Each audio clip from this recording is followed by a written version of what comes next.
जय हिंद साथियों, आप देख रहे हैं आनंद भारती। मैं सत्यानंद शर्मा। आज मैं बताने वाला हूँ इंडियन आर्मी का फॉर्म कब से कब तक भरा जाने वाला है, कब तक कितना एज रहने वाला है। तो चलिए शुरू से शुरुआत करता हूँ। 1 फरवरी 2026 से इंडियन आर्मी का फॉर्म स्टार्ट होगा और ये 1 मार्च लास्ट ख़त्म होगा। तो आप अपना फार्म उम्मीद है कि बढ़िया से भराओगे। हाँ, एक बात और, कभी भी आप गलती मत करना कि साइबर कैफे को कितने बंदे क्या करते हैं, फॉर्म भरने के लिए दे देते हैं। ऐसा नहीं करना है। वो लापरवाही से फार्म भरता है, क्योंकि आपकी तरह कितना वो फार्म, आपके जैसे कितना फार्म उसको भरना होता है। वो लापरवाही में आपका एड्रेस जो भी हो, नाम पता वो गलत भर देता है। ऐसा नहीं करना है। आपको खुद जाके और साइबर कैफे के पास बैठ के उसके ऑफिस में खुद भराना है। ऐसा करने से आप अपना साल भर का मेहनत बर्बाद नहीं होने दोगे। अगर आपने ऐसा कर दिया कि उसके पास जाके नहीं भराए, तो आपका साल भर का मेहनत पानी में चला जाएगा। और जो केवल इंडियन आर्मी को खास करके मेहनत कर रहा है कि मेरे को इंडियन आर्मी में ही जाना है, उसका अगर फॉर्म गलत हो गया, भाई बहुत दुख होता है, बहुत दिल से लगता है। इसलिए उसके पास जाके उसके बगल में बैठ के भराना है, कोई एड्रेस गलत ना हो। और इतना कंफर्म रहना है कि कम से कम 2 बार 3 बार चेक करना है।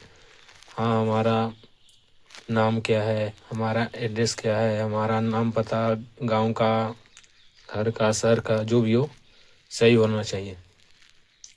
डॉक्यूमेंट आपको तैयार करके रखना है, शुरुआत कर देनी है अपनी। जो भी 10th इसमें जो इंडियन आर्मी जीडी और टेडमैन 8वां पर भी फॉर्म अप्लाई हो सकता है, 10th पर भी हो सकता है।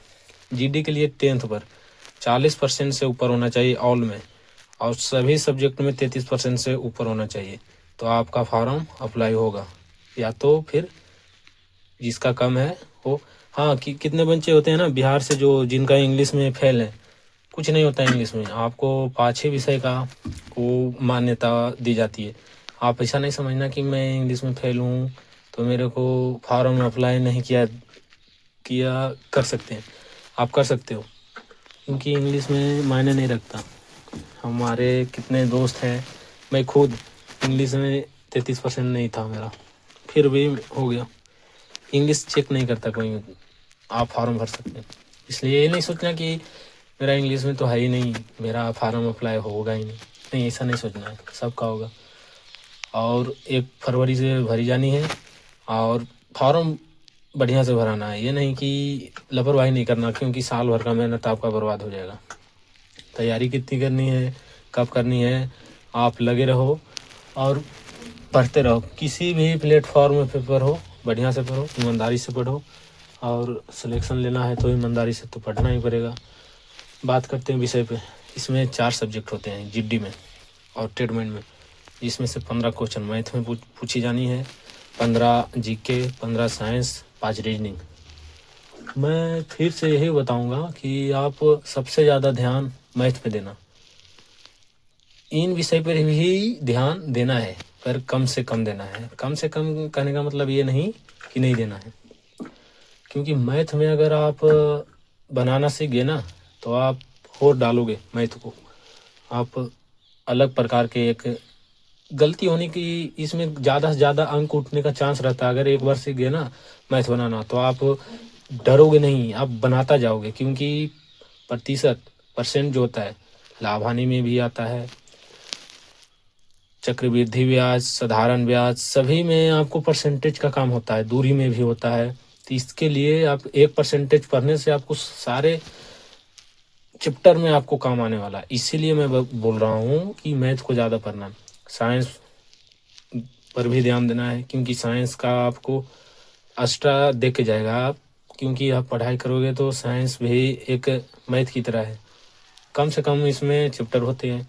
हाँ, जीके सागर है, इसमें आप जितना भी पढ़ लो आपका कंप्लीट नहीं, मेरा भी नहीं हुआ, आपका भी नहीं हुआ, किसी का नहीं होने वाला, क्योंकि आप यूपीएससी का भी क्वेश्चन इसमें डाल देता है, उसका लेवल ही नहीं होता कि क्या पूछना है नहीं करके पूछना है। इसीलिए आप इतना टेंशन नहीं लेना है और आगे बढ़ते रहना, ईमानदारी से मेहनत करते रहना है, सबसे ज़्यादा ध्यान मैथ पे देना। और 1 फरवरी तक फार्म भरी जानी है।